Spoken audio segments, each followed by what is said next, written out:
بیٹھو نال ہی بھیا ٹھیک ہو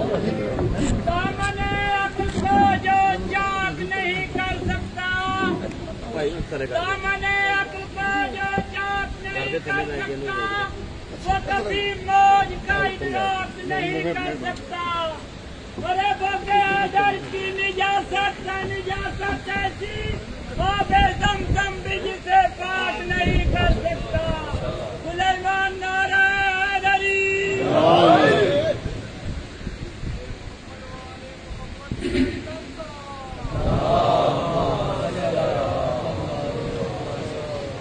أعوذ بالله السميع العليم من الشيطان اللعين الرجيم بسم الله الرحمن الرحيم الحمد لله المعروف من غير رؤية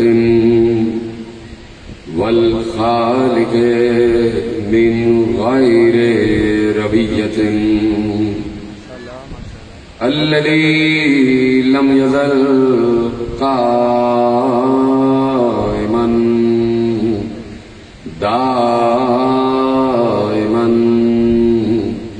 إذ لا سماء ذات أبراج ولا ليل داج ولا بحر ساجن ولا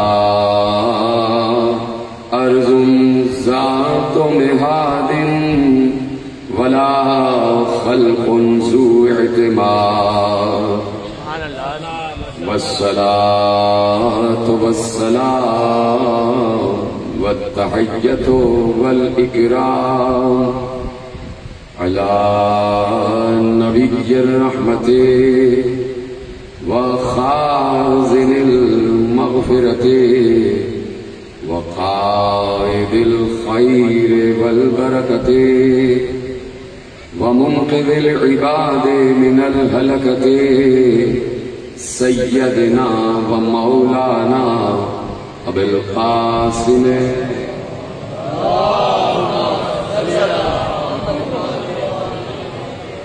وأهل بيته الطيبين الطاهرين المعصومين المظلومين المنتخبين المنتجبين الذين أذهب الله عنهم الرجس وطهرهم تطهيرا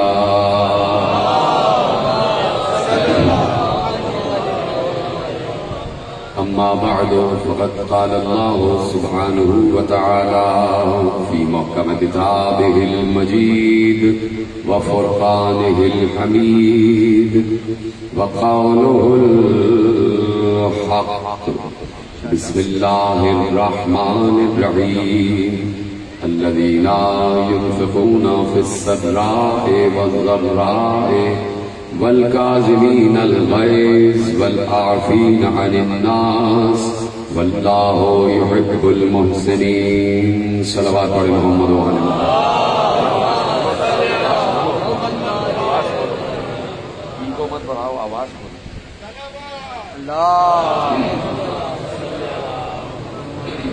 بلند آواز سے صلوات پڑھیں محمد وعلى محمد 1443 ہجری کے اشرۂ ماہ اعضا کی مرکزی امام بارگاہ روبی گھاٹ فیصل آباد میں آج چوتھی مجلس منعقد ہے. موضوع گفتگو پروردگار کے کرم سے عظمت و اوصاف امام موسی کاظم علیہ السلام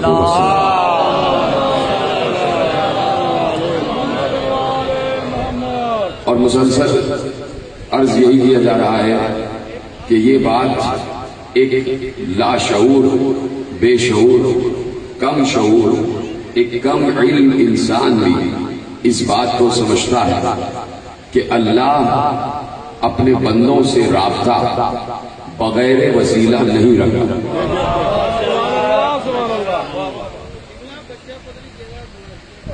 اچھا اعلان کریں نا، اور اعلان کریں آپ اعلان.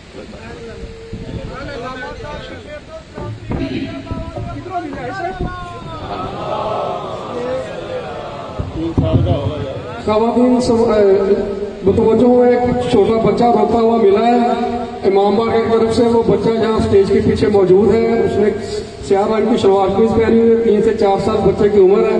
وہ بچہ جہاں ہمارے پاس اسٹیج کے پیچھے موجود ہے، امام باغ کی طرف سے وہ بچہ ہمیں ملا ہے روتا ہوا. وہ اسٹیج کے پیچھے اگر کسی کا وہ بچہ ہے تو جہاں اسٹیج کے پیچھے سے کھڑے جائے. ادھر یہ مائک والے کے پاس بتا دیں.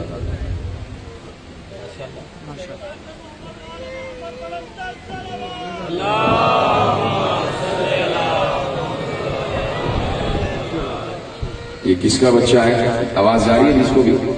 کس کا بچہ ہے جو بچہ اپنے ساتھ لایا اس کے ساتھ نہیں ہے؟ کون ہے وہ؟ فوراً یہاں پر آیا. یا اگر خاتون ہے کوئی اس لیے کہ بچہ رو رہا ہے بہت، اس وقت تک تقریر شروع نہیں ہوگی جب تک اس کے وارث بچے کو نہیں لے جائیں گے. کس کا بچہ ہے؟ وہاں سے یہاں کیسے آ گیا؟ ان کا نہیں ہے.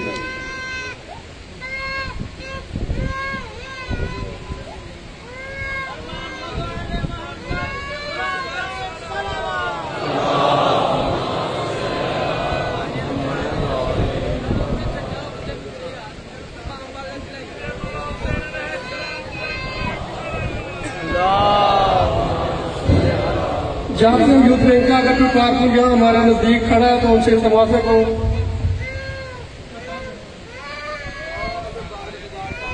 کس کے بچے باہر ہیں؟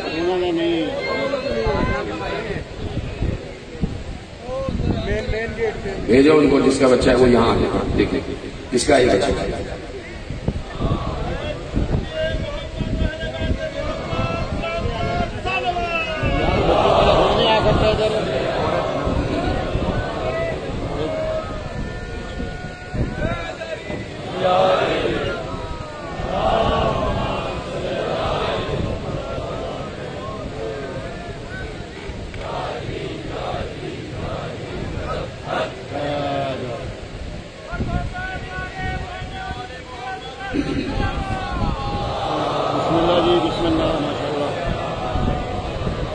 انہی کا ہے بچہ، انہی کا بچہ ہے. دیکھیں بچہ پہچان رہا.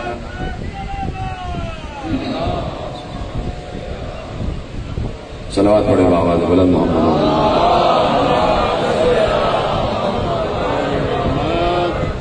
عرض میں یہ کر رہا ہوں کہ یہ بات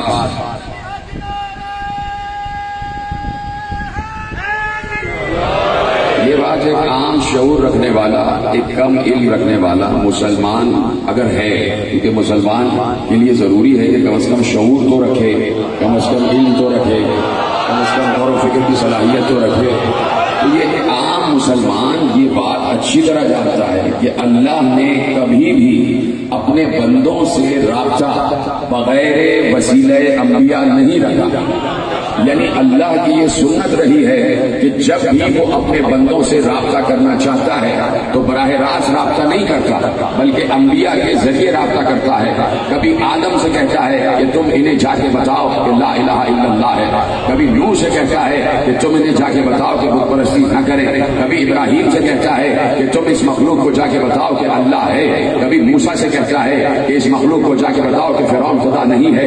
کبھی عیسیٰ سے کہتا ہے کہ اس مخلوق کو جا کے بتاؤ کہ اللہ کا کوئی بیٹا نہیں ہے. تو اللہ کی یہ سنت ہے کہ اللہ نے ہمیشہ جب بھی اپنے بندوں سے رابطہ رکھا ہے براہ راست نہیں رکھا، ہمیشہ کسی نہ کسی حجت کے تحت رکھا ہے.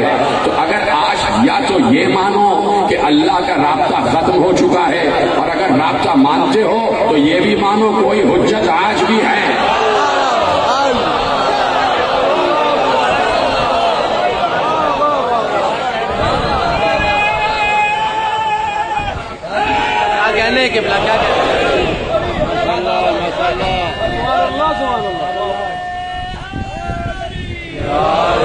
توجہ فرمائی نا آپ نے. یہ تو ایک معمولی سی عقل رکھنے والا انسان بھی یہ بات سمجھ سکتا ہے. ہم ہم مسلسل کم از کم میرا تو اسٹانس یہی ہے کہ انسان عالم ہو ملا نہ ہو. مولوی کے کبھی یہ بات سمجھ میں نہیں آئی. وہ ملا جس کا ذکر علامہ اقبال نے کیا. علامہ اقبال بھی ملا کے خلاف تھے, تو یاد ہے نا. تو جس نے پاکستان کا تصور دیا ہے, خواب دیا ہے, تو یقیناً وہ یہ نہیں چاہتا تھا کہ یہاں ملائیت آ جائے. تو کیوں نہیں ان باتوں کی طرف توجہ ہوتی ہے کہ اللہ نے ہمیشہ اپنے بندوں سے رابطہ رکھا ہے وسیلے کے ذریعے, حالانکہ وہ وسیلے کا محتاج نہیں ہے. وہ وسیلے کا محتاج نہیں ہے, وہ ذریعے کا محتاج نہیں ہے, وہ کسی بیچ میں رابطے اور واسطے کا محتاج نہیں ہے, اسے کسی کی محتاجی نہیں ہے. لیکن اس کے باوجود اس نے 1,24,000 کا سلسلہ رکھا اور دنیا کو بتا دیا کہ بھائی بات یہ ہے کہ میں جب موسیٰ سے بغیر درخت کے وسیلے کے بات نہیں کرتا تو تم سے بغیر وسیلہ کیسے بات کروں. ہم نے تو موسیٰ سے بات کی ہے تو درخت کے ذریعے بات کی ہے, حالانکہ ہم چاہتے تو براہ راست کی بات کر سکتے تھے, لیکن ہم نے درخت کو وسیلہ بنا کے بتایا کہ وسیلے کا انکار نہ کرنا, وسیلے کا انکار نہ کرنا, وسیلے کو کبھی ہٹانا نہیں. تو اب اللہ کا ہمیشہ سے رابطہ اور واسطہ رہا ہے اپنے کسی نہ کسی حجت کے ذریعے, حجت کے ذریعے. یعنی اللہ کی سنت و فطرت کبھی بدلتی نہیں ہے. مسلسل میں آپ سے عرض کر رہا ہوں کہ لن تجد لسنت اللہ تبدیلا, تم اللہ کی سنت میں کبھی فطرت میں کبھی تبدیلی نہیں پاؤ گے. تو اب آدم, نوح, ابراہیم, موسیٰ, عیسیٰ, ان تمام ادوار میں اللہ کی وہی سنت قائم رہی. تو اب وہی آخری دور میں بھی سنت قائم رہی کہ اللہ نے ختمی مرتبت کے ذریعے اپنے بندوں سے رابطہ کیا, ختمی مرتبت کے ذریعے اپنے بندوں سے رابطہ کیا. خود علماء اہل تسنن بھی اور علماء اہل تشیع بھی الفاظ کے کمی بیشی کے ساتھ حدیثیں سبیہ محفوظ ہیں کہ پیغمبر نے ارشاد فرمایا کہ اگر دنیا ایک لمحے کے لیے بھی حجت خدا سے خالی ہو جائے تو دنیا کے ستون لرزنے لگ جائیں گے, زلزلہ آ جائے گا, دنیا اپنے وجود میں برقرار نہیں رہے گی. اس لیے کہ اللہ کی حجت زمین کے لیے ستون ہے, اور ستون کے بغیر کوئی عمارت کھڑی نہیں رہ سکتی, کوئی عمارت کھڑی نہیں رہ سکتی. بندوں سے رابطہ رکھتا ہے حجت کے ذریعے. تو اب پیغمبر کے دور میں پیغمبر حجت ہیں یا نہیں؟ بولیے ہاں یا نہیں. ختمی مرتبت کے دور میں پیغمبر حجت ہے اور اللہ کی فطرت ختمی مرتبت کے دور میں نہیں بدلے, اس لیے کہ کبھی نہیں بدلے گی. تو آدم سے لے کے عیسیٰ تک جو فطرت رہی وہ ختمی مرتبت کے دور میں بھی رہی. توجہ ہے نا ماشاءاللہ ماشاءاللہ. یہاں تک میں آپ کی توجہ دلانا چاہتا ہوں کہ حضرت عیسیٰ کے 570 برس کے بعد رسول آئے. حضرت عیسیٰ کے 570 برس بعد یا 572 برس بعد, بات ایک ہی ہے, 1-2 سال کا فرق ہو جاتا ہے. 570 برس کے بعد ایک فاصلہ ہے عیسیٰ اور ختمی مرتبت میں, وہ بھی 570 برس کا. تو کوئی کہہ سکتا ہے کہ اس 570 برس میں کون تھا؟ کہہ سکتا ہے کہ اس 570 برس میں کون تھا؟ ابھی بتاؤں گا کہ کون تھا. لیکن جس کو یقین اس بات پر نہیں ہے, میں صرف اس سے یہ پوچھنا چاہتا ہوں کہ ان 570 برس میں اگر کوئی یہ کہتا ہے کہ اللہ کا کوئی حجت زمین پر نہیں تھا, تو میں سے پوچھنا چاہتا ہوں کہ پھر اللہ کا اپنے بندوں سے رابطہ کیسے ہوتا تھا؟ پھر بین العبد والمعبود رب کس کے ذریعے تھا؟ آپ کہیں گے کہ اسے ضرورت ہی نہیں ہے, تو میں کہوں گا کہ پھر آدم کی کیا ضرورت ہے؟ جب آپ کہہ رہے ہیں 570 برس کا جو عرصہ گزرا ہے دور فطرت, اس میں اس کو ضرورت ہی نہیں تھی کہ کوئی حجت آئے, اور پلٹ کے کہے گا دیکھیے آپ نے خود دلیل دے دی کہ 570 برس کا کوئی نبی تھا ہی نہیں. تو اس کا مطلب ہے کہ نبی کی ضرورت رہتی ہی نہیں ہے, وسیلے کی ضرورت رہتی ہی نہیں ہے. اچھا, اگر آپ یہ کہتے ہیں کہ 570 برس کوئی نبی تھا ہی نہیں, کوئی وسیلہ تھا ہی نہیں, تو اس کا مطلب ہے کہ آپ قرآن کی اس آیت کا انکار کر رہے ہیں کہ اللہ کی فطرت میں تبدیلی نہیں ہوتی. تو یہاں تو تبدیلی ہو گئی. پتہ نہیں کوئی سمجھ رہا ہے نہیں سمجھ رہا. اللہ کی فطرت کیا ہے کہ ہر دور میں کوئی نہ کوئی حجت رہے گا, ہے نا. یہ فطرت ہے, یہ سنت ہے, یہ آئین ہے, یہ قانون ہے, خدا بندی ہے. تو 570 برس اگر کوئی کہتا ہے کہ کوئی نبی نہیں رہا اور پھر بھی دنیا چل رہی تھی, کوئی حجت نہیں تھا، کوئی وسیع نہیں تھا، پھر بھی دنیا کا کام چل رہا تھا، اگر کوئی یہ کہتا تو اس کا مطلب ہے کہ وہ خدا کی اس آئین اور قانون کا انکار کرے گا جس میں اللہ کہہ رہا ہے ہماری فطرت نہیں بدلتی۔ تو 570 برس میں اللہ کی فطرت کیوں بدل گئی؟ جب 570 برس، خدا کے لیے جملہ ضائع نہ کیجیے گا، میں ان مدرسین کی خدمت میں جملہ کرتا ہوں کہ جب 570 برس بغیر حجت دنیا چل سکتی ہے تو پھر ہر دور میں چل سکتی ہے۔ پھر آدم کو بھی نہیں آنا چاہیے تھا، پھر نوح کو بھی نہیں آنا چاہیے تھا، پھر ابراہیم کے بغیر بھی چل سکتی تھی، پھر موسیٰ اور عیسیٰ کے بغیر بھی چل سکتی تھی، اور پھر جرأت سے کہتا ہوں کہ پھر آخری کے بغیر بھی چل سکتی تھی۔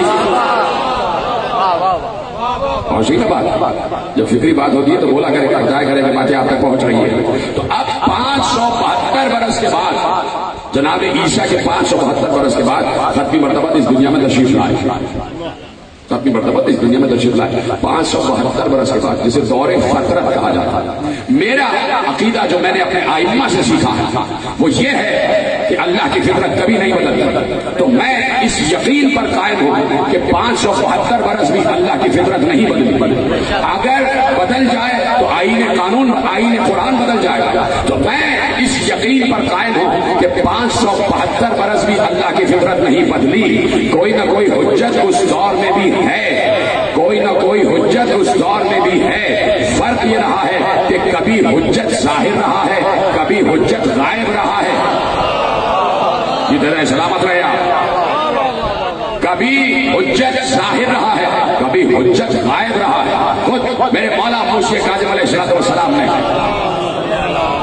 ارشاد فرمایا کہ اللہ کی دو حجتیں ہیں، ایک حجت ظاہر اور ایک حجت غائب، ایک حجت ظاہر اور ایک حجت غائب۔ کا حجت ظاہر وہ ہے جو دکھائی دے رہے ہیں، اور حجت غائب وہ ہے کہ اللہ کبھی نہ کبھی کسی نہ کسی دور میں کوئی نہ کوئی حجت رکھتا ہے۔ تو اب 572 برس ایک دور فطرت گزرا ہے۔ میں پھر جملہ دوہرا رہا ہوں کہ میرے معصوم اماموں نے جو طریقہ بتایا ہے اور جو فطرت بتائی ہے، میں اس یقین پر قائم ہوں کہ 572 برس میں بھی یقیناً کوئی نہ کوئی حجت رہا ہے۔ میں صرف ایک حجت کی طرف اشارہ کر دیتا ہوں، آپ خود سمجھ لیجئے گا کہ وہ حجتیں کون کون رہی ہیں۔ ایک بات میرے ساتھ امام موسی کاظم علیہ السلام سے کسی نے عرض کی کہ مولا یہ بتائیے، مولا یہ بتائیے، اور میں پہلا لفظ کہوں گا آپ پہنچ جائیں گے، مولا یہ بتائیے کہ حضرت ابو طالب پیغمبر پر بھی حجت تھے، پیغمبر پر بھی حجت تھے؟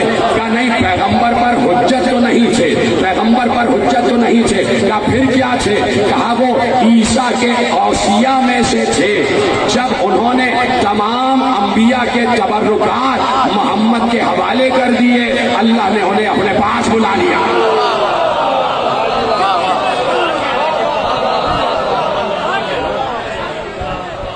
توجہ فرما رہے ہیں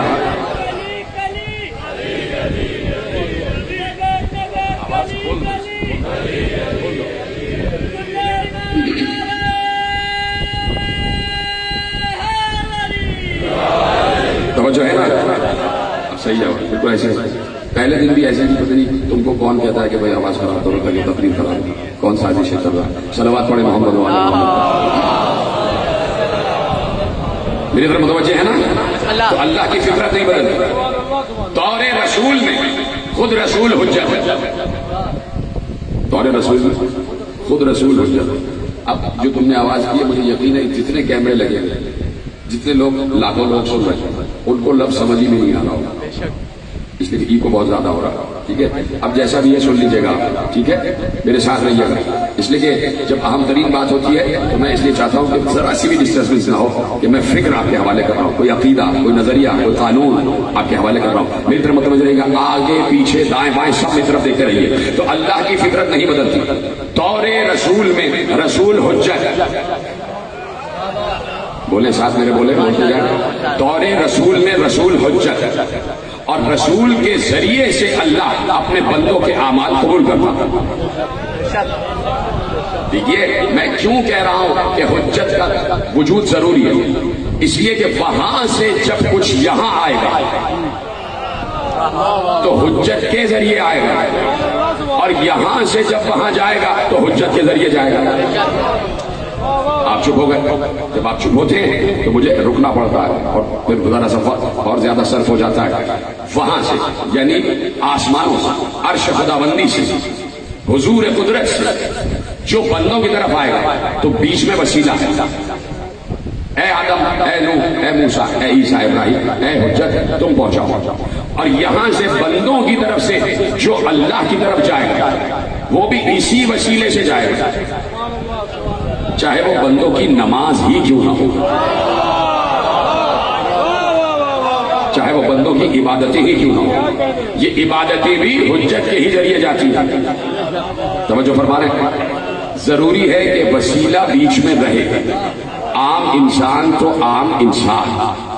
رسول سے کسی یہودی نے آ کے پوچھا کہ یہ جو آپ کے چاہنے والے کہتے ہیں کہ آپ ہر نبی سے افضل ہیں، تو آپ کو اپنی فضیلت بتائیے.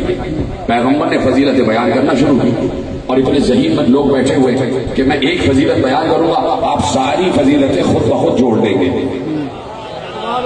ہے نا تیار؟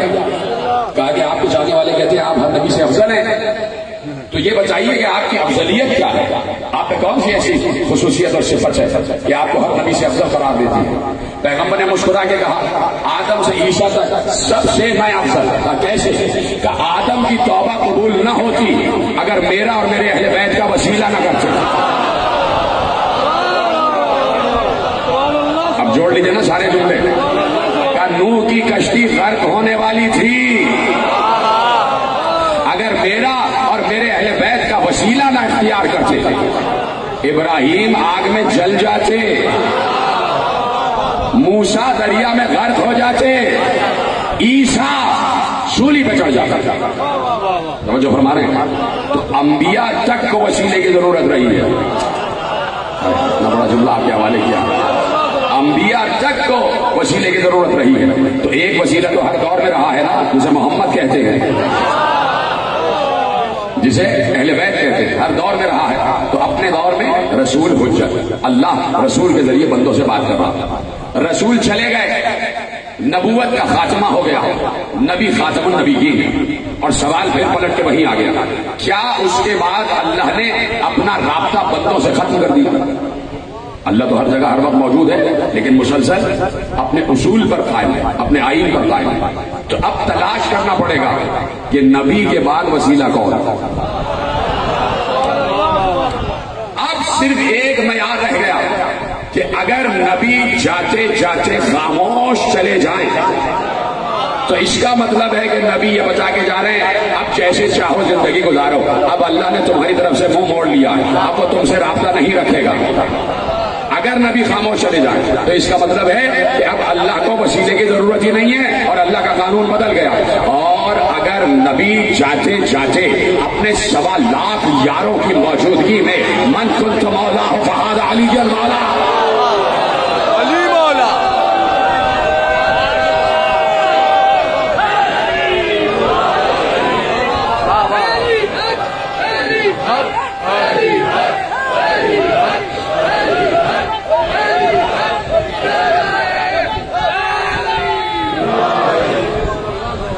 فرمائیے آپ 1.25 لاکھ صحابہ کی موجودگی میں پیغمبر نے کہا ہے کہ من کنت مولا فہذا علی المولا، میں جس کا مولا ہوں اس کا یہ علی مولا. تو اب ذرا سا ترجمے کو تبدیل کر کے آپ کے حوالے کر دوں کہ اب تک میں عبد اور معبود میں وسیلے کا، راستے کا واسطہ تھا، اب میرے بعد علی راستہ واسطہ ہے.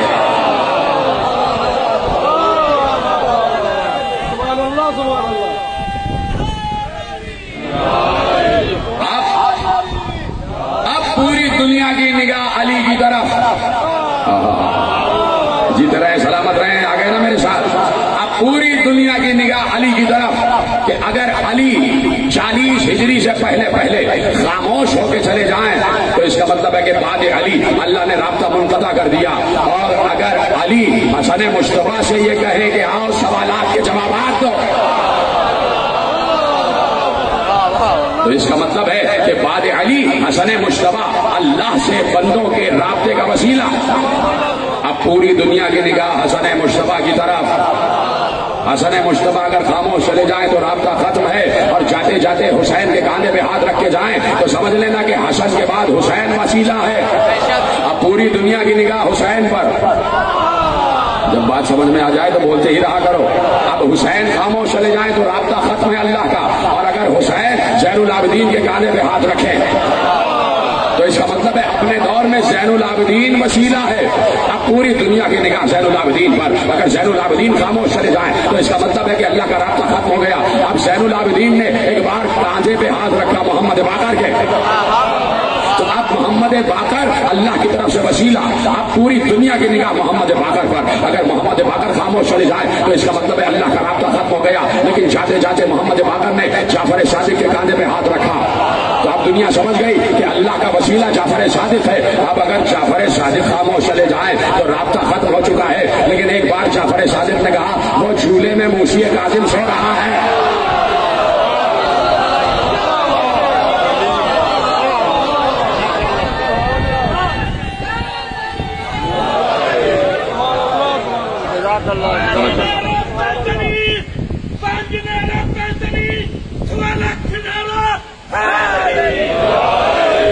توجہ فرمائیے آپ نے۔ تو اب اپنے دور میں امام کاظم اللہ اور بندے کے رابطے کا وسیلہ، اب وہاں سے کوئی پیغام آئے گا تو اس موسیٰ کے ذریعے، کیا سن رہے ہیں آپ؟ اور یہاں سے نمازیں جائیں گی تو اس موسیٰ کے ذریعے۔ بیچ میں وسیلہ ہے یہ حجت، جسے اللہ نے حجت قرار دیا۔ کل تمام تفصیلات اور صاحب امامت بیان کر چکا، سب کو ذہن میں رکھیے گا۔ اب موسی کاظم اپنے دور میں ربط بین العبد والمعبود، عبد و معبود کے درمیان رابطے کا وسیلہ موسی کاظم عبد و معبود میں رابطے کا وسیلہ۔ صلوات پڑھیں محمد و آل محمد۔ 5 منٹ، صرف 5 منٹ۔ نعرہ حیدری۔ مومنین، جیسا کہ بات ہو رہی ہے وسیلے اور حوالہ کے تعلق سے، تو آپ بھی عزاداری سید و شہداء کی ترویج کے لیے ہمارے لیے وسیلہ ہے۔ جب آپ ہماری امداد کرتے ہیں، جب ہم آپ کے لیے آپ سے چندہ کی اپیل کرتے ہیں، آپ کے سامنے جھولی پھیلاتے ہیں، تو آپ اس سلسلہ میں ہماری بات پر تعاون فرماتے ہیں۔ ہمارے کارکنان جن کے پاس سبز جھولیاں ہیں وہ چند لمحوں کے لیے آپ کے درمیان تشریف لائیں گے، تو آپ سے صدا ہے کہ آپ عزاداری سید الشہداء کے لیے ہم سے تعاون فرمائیں، تاکہ عزاداری کا یہ سلسلہ جو کہ آپ ہی کے تعاون سے چلتا ہے اور انشاءاللہ تا قیامت چلتا رہے گا۔ اور مومنات سے بھی میری درخواست ہوگی کہ ان کے درمیان بھی ہماری کارکنان ہیں، میری مومنات سے بھی درخواست ہوگی کہ وہ ہم سے تعاون فرمائیں۔ جلدی جلدی یہ امور جلدی سے سمیٹ دیجیے، مجھے بھی بہت یہ امور سمیٹنا ہے۔ سمندر سے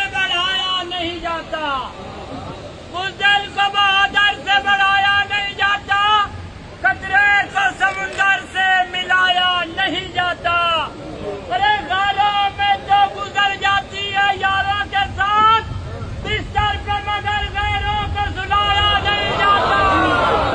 ارے ایماندار حیدری،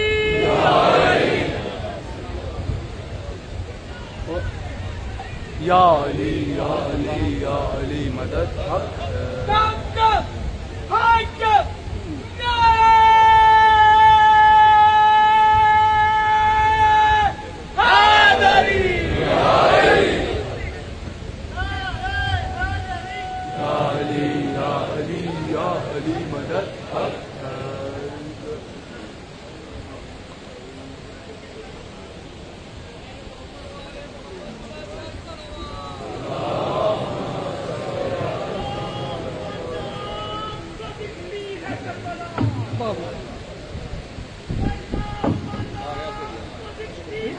اس کو بند کر دیں،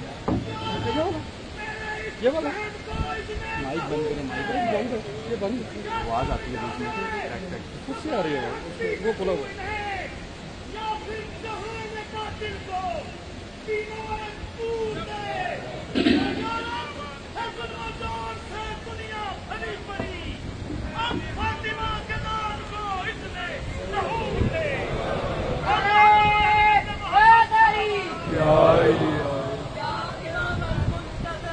الأجل